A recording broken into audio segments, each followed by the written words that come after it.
Physical therapy helped me so much over the years. It helped me, number one, live a decent life while chasing my other dreams, because the money I made as a PT, I was able to put back into my career and back into myself. And at the same time, I had so many incredible experiences as a PT. What's going on? My name is Emmanuel, and I am a student of physical therapy currently. I actually had an exam today, so that was fun. But enough about me. Oh, I guess a little bit more about me. If you insist. I'm actually today's host for the Aopt podcast for today's episode, so I'm excited about that. All right, I promise that's enough about me, all right? Today's guest, we have the pleasure of having Johnny Loquasto on the show today. He is a physical therapist by trade, but he is also a stand-up comedian, a voiceover actor, and a play-by-play broadcaster. So he is a man of many hats, and we're gonna I'm looking forward to having this conversation and sharing it with you guys about how he's able to navigate life's ups and downs and all the challenges of all the things that he's involved in, while still holding on to the principles that he's learned as a student and as a practicing physical therapist. With the take-home message, really being whatever dreams that you have all the dreams, and you know what? Follow them all. Follow all your dreams. Just do it.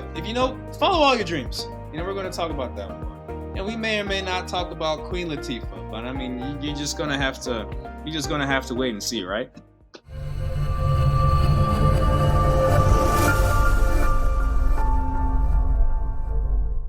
All right. So Johnny, this may be our first time meeting, but this is not the first time we've actually crossed paths. You've actually been a big part of, how I relieve stress and how I decompress from a long day of PT school. I would play, one of my favorite video games of all time. It's really good on calming down the nerves and my way into sleep. It goes by the name of Grand Theft Auto 5. It's a family game. It's for the kids, it's for the grandparents, and it's a very it's a Christian game. No, yeah, I'm glad you enjoy. Actually, it's funny. We have GTA 5 in our house too, so like our kids play it, and it is kind of fun when they actually try to find my character in there. It's not easy. You gotta create a lot of chaos for me to show up, but yeah, super fun. Yeah, I thought that was fun. I was doing my research, my Googles, and I was like, oh, okay, there we go, voice acting. Yeah. So, can you touch more into the stand-up comedy aspect? Can you delve into the long journey that you took for that? Yeah, I graduated from PT school, and I didn't really know what I wanted to do as far as PT. Like, a part of me was like, okay, sports ortho's the thing. 'Cause I played sports my whole life. I played basketball in college at my little science school that no longer exists. We can talk about that, which is fun. Oh man. Oh yeah, we got bought out, and now if you Google us, we are a was school. That's pretty much which is hilarious to me. But so I was thinking like, yeah, I'll do some sports ortho possibly. And so my first job out of school was outpatient, and then I decided, hey, I want to move across the country to California. And within 6 months of moving, I finally went through on the desire to try stand up, because it's something. I became obsessed with comedy when I was a kid. Like, I still credit the show In Living Color with basically shaping my entire personality as a kid. I know it's not possible for one thing to do it, but like, as far as my sarcasm, my style of humor, I could probably quote every line in the history of that show. And so when I noticed that there were comedy classes at the local comedy club where I was living, I was like, hey, why not? I got nothing to lose. I'll try it. The problem is I'm very stubborn. Most people who take these classes, they scratch their itch and they say, okay, I tried it. I got up in front of people and I told some jokes. Time to move on with my life. Well, not me. I kept going. And then after about a year or two of doing it sometimes, I said, well, I'm either going to keep doing it and make it real, or I'm just not going to waste my time. And so I started getting to the point where I was trying to find a stage every single night, driving all over the place while still working as a PT. And I got to the point, as far as stand-up and everything else, that in 2008, I went part-time as a PT. So I became the weekend guy, where I was doing 10-hour shifts at my hospital, Saturday, Sunday, and essentially running out and doing sets at night. And that's kind of how it was for a lot of years. So I'm pretty much 17, 18 years into stand-up, but I had about a 2-year layoff between working for WWE and then having the pandemic, kind of squash stand-up comedy and live entertainment for a while. So it's been 18 years on the journey, and it's been crazy. It's been performing every single night for years, most times, and then all of a sudden now I'm kind of like selective with what I do because now I have bigger priorities. So yeah, Mhm. it's been interesting. Oh yeah. So a few questions for that. So like the joke writing process and really framing what you're going to do for that show. Did you ever find yourself practicing with patients or getting some inspiration from patients? Inspiration all the time. Mm. As far as practicing, very rarely. Like there's you know how it is. There are some patients that you see for quite some time. Whether it's outpatient, they come in a lot, you get to know them, you establish a friendship with them, and they said, "Hey, well, I want to come see your show." Yeah. They're the kind of people where if you're working on them, sure, they're like, "Hey, tell me some stuff." Okay, fine. Or but then for the last 15 years of my PT career, I was primarily in acute care. With hospitals, not really so much. Sometimes your coworkers, but no, as far as inspiration, I'm the kind of person, if I have an idea, I have to jot it down immediately because if not, I'm going to forget it within the next 30 minutes. Mm. So I would be jotting down ideas at my job all the time. The funny thing is, though, I had a hard time writing healthcare material. It wasn't until about like 10 years into stand up where I finally figured out how to write material about my healthcare life that would actually make sense to a regular audience. Cause, healthcare professionals love the material, but I'm like, how can I make this for any audience? And that's the hard part. I could just like picture like just the healthcare professionals and like in the back are just laughing real loud, and everybody's like, "Well, we didn't get it." I mean, you know how it is because we deal with all types of stuff. We meet a lot of very, very interesting people, to Hmm. say the least. Yeah. So you mentioned some comedy specials. Can you talk about that process? Sure. Whew.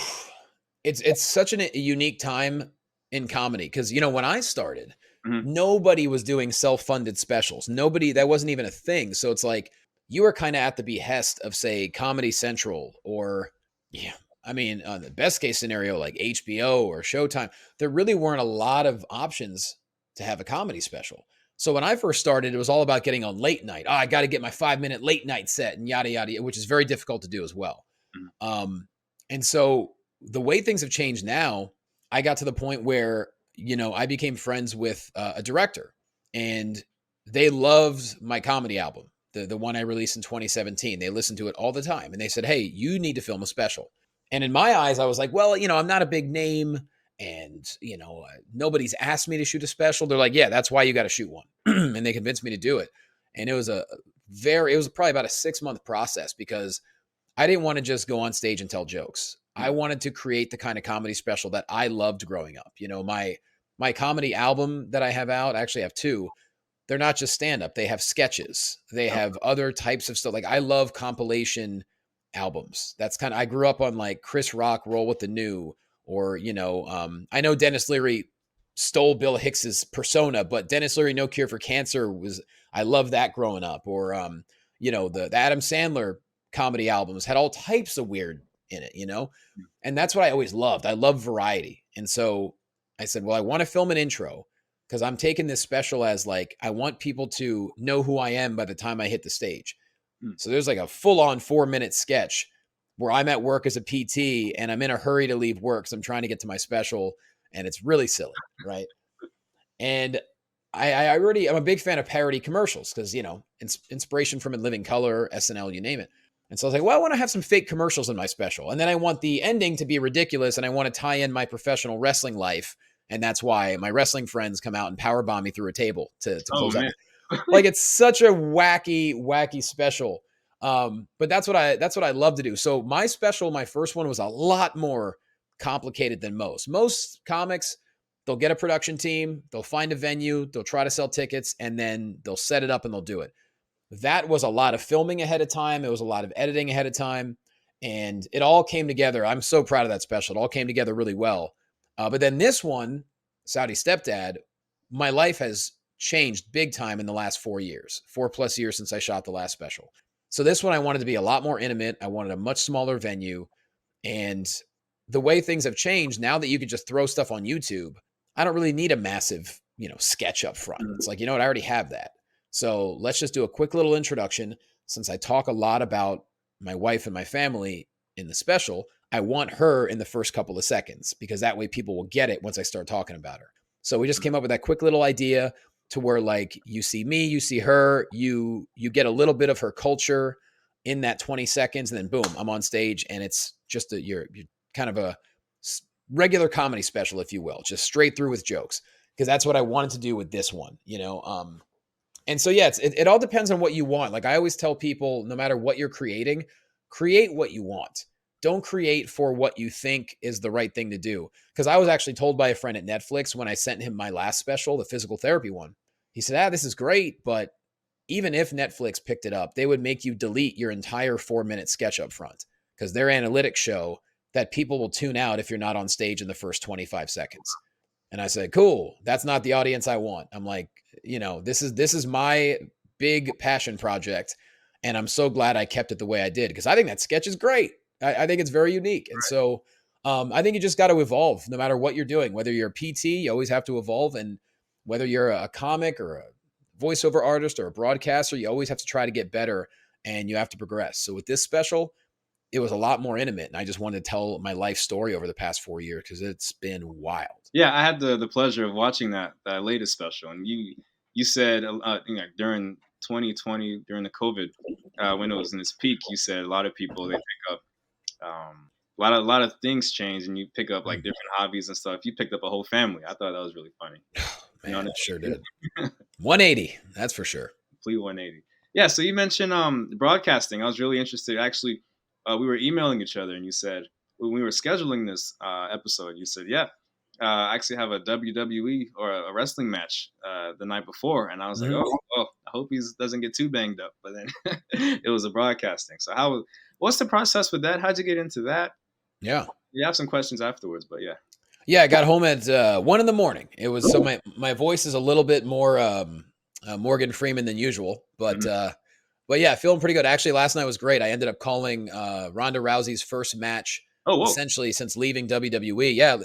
Very surprising. A lot of people thought that she was done with wrestling because why not? She's done everything in combat sports anyone could ever ask for. She has a family now, but I think now she's wrestling because she just loves it and wants to have fun. And they announced her, and all the ticket proceeds went to help wildfire relief in Maui. So it was a really great cause, and it was a crazy show. But I was a lifelong fan of wrestling, and a lot of people say if you're going to chase a dream, just chase one dream and just be great at it. I think that's bull, to be honest. You live once. Chase all the dreams that you have a passion for. Like, yes, sometimes you do have to make sacrifices or cut some things out. But for me, I just always had this feeling that I can do anything I want to, you know? And when I started stand-up, I said, you know what? I think I'm going to be pretty good at stand-up, so I'm going to do that. When I started doing hosting, it kind of came natural. I'm like, hey, I like talking. I can read a teleprompter. I can go off the cuff. Cool. When I started doing voiceover, well, voiceover is just acting. I'd already taken acting classes for years, and voiceover is sounding conversational and having a range with your voice, you know? And then in 2010, I got approached with an opportunity. They said, hey, we're creating a pro wrestling TV show. I need someone to do interviews. Boom, I was in because I was a little kid watching wrestling, never really stopped. And I was part of that company for a long time. And eventually I did everything with a mic, play-by-play, color commentary, ring announcing, hosting, you name it. And I was just doing it because I love it. I knew I was good enough to be with WWE, but it is such a very difficult company to get with, especially on the broadcasting side. There are so few spots open. So I never really even thought that was a possibility. But the stars aligned to where some relationships I made over the years, these people ended up working for the company. A spot opened. I was strongly recommended. And after they saw my work, they hired me without even auditioning me. And they even said up front, they said, we never do this, but we feel like there's no point in flying you across the country for an audition when we know we want to bring you in. So I moved across the country and ended up working for my dream company, which, you know, if you would have told 7-year-old me that, you know, I'm watching Gorilla Monsoon and Bobby Heenan call an event that technically I was sitting at the same desk, I mean, completely blew my mind. But the parallel with physical therapy is being a play-by-play broadcaster, whether I'm doing wrestling, MMA, boxing, you name it. Well, guess what? As a PT, I know a little bit about the body.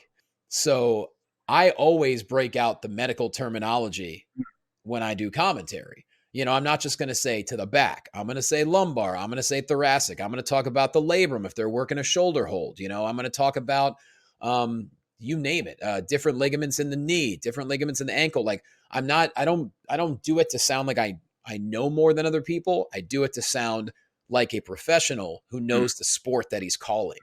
And, why not use my physical therapy knowledge if I have it? So right. there really is a nice combo there. Yeah, that's a good point that you bring up. I was just when you were mentioning that, I thought about people don't.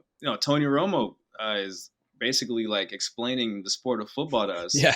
football, and he's not getting this blowback. So why not, use physical therapy and any other and like the sports that we're doing in the entertainment business. Oh, yeah, especially when it comes to calling combat sports. And if Yeah. someone is Oh, yeah. injured or if there's an injury storyline, I can explain that in further detail as opposed to someone who's just being told what to say. And so I think that's one of the things that really it helps me stand out in what I do for sure. Yeah. So, what are your some of your favorite? What are your go-to phrases? Like, for example, I think of like the NBA with Mike Breen. He goes bang, or like the UFC guy, like it is all over. And then you think of like the meme of the who's it? Joe Rogan, like kind of oh Oh yeah, I mean Rogan just loses his mind on a yeah, knockout. It's one of those things. I feel like those have to come natural. I mm, don't think you can really. Maybe you can. Maybe some guys do. They this is my catchphrase. I'm gonna get it over. yeah, yeah, Not really for me. I mean, I like doing things in the moment. I guess sometimes if people go up to the top rope, sometimes I like to call that the mezzanine because I just I like that word. Um, yeah. That was good. but otherwise, I don't think I really have any, catchphrases or signature calls, anything like that. Because I think the voice is what matters most. I think the voice and delivery is the most important thing. And to me, I call everything like a sport. So I think that's what I focused on most. Mm. Yeah, that's a good point. Yeah, just being in the moment, thinking on your feet. I think, yeah, no physical therapist. I think having that physical therapy background really helped with that. Thinking on your feet, what to do next, being really flexible, and Yeah. figuring out what the crowd wants, reading the room, and all that stuff. Um, yeah, we can get into physical therapy. So you mentioned your school. So wait, all right, before we go to there, Mhm. what got you interested in physical therapy? Well, I was raised in a healthcare household. My mom and dad are both nurses, met Oh, in nursing school in the late 60s. But, I think it's really hard. The American system is weird. I think it's really hard to ask a 17-year-old kid, hey, what do you want to spend all this money on to do for the rest of your life in theory? That's a really hard thing. Some people know, like some people know, hey, I want to be a veterinarian. I want to be a doctor. I want to be a lawyer. Some people know by the time they're 12, but I don't think most people have any clue. And so I don't like how our system pushes kids and parents to figure it out. I mean, yes, a lot of it's just about getting money. Of course it is. So for me, I had to try to figure something out. And so my parents were like, "Well, you like sports and you like people." They said, I mean, what do you want to do?" I said, "Well, I don't really want to do business. I don't want to wear a shirt and tie, even though now I wear a shirt and tie to call fights, but hey, different story." They said, "Well, why don't you volunteer at a physical therapy clinic?" And so I went down and I volunteered at a local outpatient place where I grew up in Pennsylvania, got a bunch of volunteer hours in, but it was nothing that I was 100% certain about. But, the time came to where are you going to find some schools? I mean, you know what it's like. So we just yeah. started submitting to physical therapy schools, Mm, but I still had no clue if I really was going to enjoy it. I mean, the first 2 years, as you know, for the most part, are just regular sciences, electives, you name it. It wasn't until we got into the professional portion of the program where I was like, okay, this is actually really cool. The body is a map, the body is a puzzle, and it's our job to kind of figure it out. And so by the time I graduated, I knew I loved it, but I'm a weird person. I remember when I got my diploma, I was on that stage and I got my diploma. I remember grabbing it and walking off the stage thinking, all right, this is cool, but what's next? right. Which I don't think you're supposed to be thinking that when you're a graduate. I think you're supposed to be thinking, like, I can't wait to use this. And I was like, I'm going to use this, but I don't think I'm going to use it forever. Mhm. I don't know. But yeah, I do love physical therapy, always will. I help friends out all the time when it comes to their injuries, just because once you're a PT, you never stop helping people. That's my theory. That was that's probably the most that's probably the most drastic change that I've encountered with like my friends and family. When I told them I was going to be a I was I dreamed of being a physical therapist. And, oh, okay, so free massages. You said that on your special, free massages. It came to the point, it's at the point where I would go to a friend's house. We're having like a get together, and they don't even say hi to me. They just find the nearest like flat surface and just plop on the table and just No. like, all right, I'm ready. And like, crack my back, crack my neck. I was like, hey, I mean, can I like take my jacket off first? Put the kibosh on that. That's being a line stepper right there. They're stepping over that line. No. Yeah. But no, we get it all the time because look, when people hear nurse, they understand it. People hear doctor, they understand it. And I've heard this from a lot of occupational therapists. A lot of OTs tell me, yeah, I tell someone I'm an occupational therapist and they say, oh, so you help people get jobs? Right. No, that's not.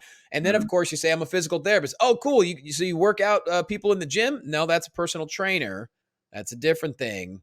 And that's that for a long time. Like physical therapy has finally really stood out. But for a long time, people say, I used to have a joke, but then, personal trainers got mad at me for it. I forget what the joke was, but it's something to the extent of we're like, I went to school for 5+ years and they went to school for 6 weeks or something. I forget what it was. But yeah, so not everyone knows what a PT is, but the most common thing is like, oh, so you could like give me a really good massage? Like, well, no. I mean, no, you're gonna pay me? Then no, I'm not gonna.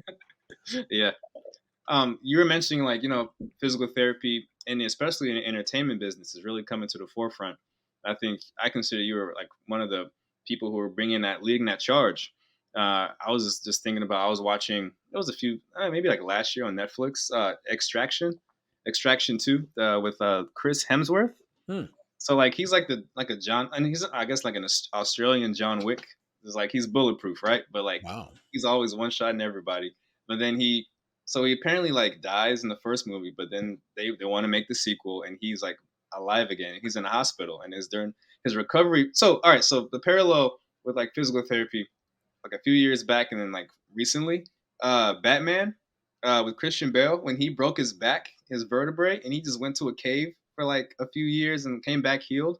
I was like, something happened in between that, and then finally this year or whenever this Extraction movie came out, they had a physical therapist like helping him out. I was like, wait, hey, there we go. So I like that. Yeah, that narrative is really like coming to the forefront. Well, do you remember there was a real bad movie? I forget how many years ago with Queen Latifah and Common called Just Right. Did you ever watch it? There was like skiing. She had like amnesia, right? Well, no. Common was an NBA player and hurt his knee. Right. And Queen Latifah was a physical therapist. But I remember the movie was just for me, I'm very critical of sports movies. If you miss a lot of common sense in sports movies, I'm not going to like it. This missed a lot of common sense. Like I remember Common was sitting down and I think Dwight Howard was a friend of his. Yeah. And Dwight goes, hey man, did you hear? They're looking to trade you. It's like, he would not hear from a buddy sitting on a couch. There's a thing called social media. If you're a star player about to be traded, you're not going to find out from what is he not on his phone? Anyways, so Queen Latifah played a physical therapist. And there's just a lot of stuff missing for me. I'm excited when I see physical therapy in projects. I think, I don't know how you feel. I mean, a physical therapy themed sitcom would be truly incredible. I mean, if you could make something like The Office, a paper company funny. Oh man, so your skit, yeah, like that's what the goal is. The goal for me would be to have a physical therapy themed sitcom, basically outpatient clinic, possibly inside of a hospital. That way you can get the best of both worlds. Because I've actually worked in those areas where like the hospital has an outpatient, but they also have the acute care PTs and we all intermingle together. That would be my ideal. And I've tried to write those ideas down before. It's just, very difficult to get that off the ground. Yeah, that would be really hilarious. Well, I'd have a good time watching it. Yeah. I think the patients too. Because those shows are more about like the patients and their stories, and we're just kind of like we drive the we're gonna be like the consistent characters in the show, but then like the narrative is driven by the patients. I mean, look at Scrubs. How many years did Scrubs run? Now, granted, Scrubs is about doctors and it was about young doctors and yada yada, so it's a little more global. But you can make physical therapy global. You may not have like Scrubs had some serious moments of like patients with debilitating disease and things like that. But with physical therapy, there's different ways you can go. You can make it more tongue in cheek, like The Office, or you can make it a little more like Scrubs. I think there's something Mhm. there. It's just going to take the right person with the right amount of power to try to get that out. Now that the strike is over, who knows? Maybe I need to revisit those ideas and try to come up with some kind of a pitch, because I really think that there's something out there for it, because we've never seen it. Yeah, yeah. I'm a really big advocate for getting that notoriety for physical therapy as a profession. Like a kid growing up, their parents telling them, "Oh, a kid, I want to go to school. I want to be like an art historian." And then the parents are like, "Oh, why don't you want to be a lawyer or a doctor?" Like I want physical therapy to get into that narrative. Mm-hmm. Yes, Oh and yeah. that's entertainment. Yeah, Mm-hmm. like early exposure. Yeah, so I really commend you for that. And yeah, I'm looking forward to your future projects and what you're doing in the entertainment space. Just using like little sprinkles of physical therapy, and not like just forcing it down people. Just in the moment, like in wrestling matches. And yeah, Oh I yeah. really admire that. That's the thing, is I say it proudly, you know what I Yeah. mean? And it is pretty cool to like the amount of physical therapy contacts I have made since my last special came out. Cause I mean, it was called physical therapy, and the PT Pinecast helped a lot. Jimmy McKay, he sent it around to his contacts, and the physical therapy community is a really supportive community. And it's really cool. Like with my special, I had a couple, I think it was the two biggest physical therapy Instagram handles reposted, my trailer. And so I'm getting physios from all over the world now that now follow me, because they're excited. They're like, "Oh man, we finally got one. Like this Yeah. is what Yeah. we need." And the funny thing is, a lot of my material about physical therapy in my first special, it is not PG friendly, because let's be honest, our profession is not always PG. Like it's not a regular job. You Mhm. meet a lot of people who are, yes, they're in pain, but also some of them, there's a bit of psychosocial elements going on as well. So you never know what we're going to see, especially if you work in an acute care environment. You see the same crazy stuff that nurses see. And so when it came down to choosing a title for the first special, I was like, it's got to be physical therapy, because no one has ever done that before. And there's only a few comics out there with physical therapy degrees, but none of them have really discussed it to the extent that I have. So Mhm. Yeah, I have a quick question. What were you more nervous about? Your first like live show, uh, comedy show, or your first eval fresh out of college? I'll do you one better. I was even more nervous than either one of those doing my final ortho practical. Oh, wait. Oh no, I already took it. I already took it. Okay. No, no, we're Go good. ahead. Go ahead. What's yours? No, no, I would say no. I took ortho last year, and that was nerve wracking because it was like typically the practicals were like sections, but then Mm. the final was like, oh, this is everything. It was the first time we put together the subjective, objective, and then treatment. So yeah, no, no, but Ooh. yeah, I'll never forget those times. I mean, trying to get ready for the ortho practicals, and then the final is worth so much. And then I remember our final one, our professors were basically acting as the patients. yeah, And I remember mine was it was a lumbar issue of some type. And the professor that I ended up working with, I was going to be honest, she was a large woman, and I was supposed to palpate the PSIS. Guess what? You can't always find the PSIS on everybody. So I just kind of had both hands, and I was like, here we go. Ugh. And I ended up getting a great score on it. And I appreciate her grading me well. But we were all like, there's that camaraderie of physical therapy school, whether you're going through the gross anatomy together, where, you have lab and lecture every single day. Then you come home. I'll never forget. I mean, we went to PCOM, the Philadelphia College of Osteopathic Medicine, for ours. okay, And we had a lecture from 8 to 10 every day, and lab from 10 to 1. And I'm not kidding when I say I would come home and essentially study the rest of the day, besides getting a workout in. And then we would have an exam every Friday, which was worth about 8%.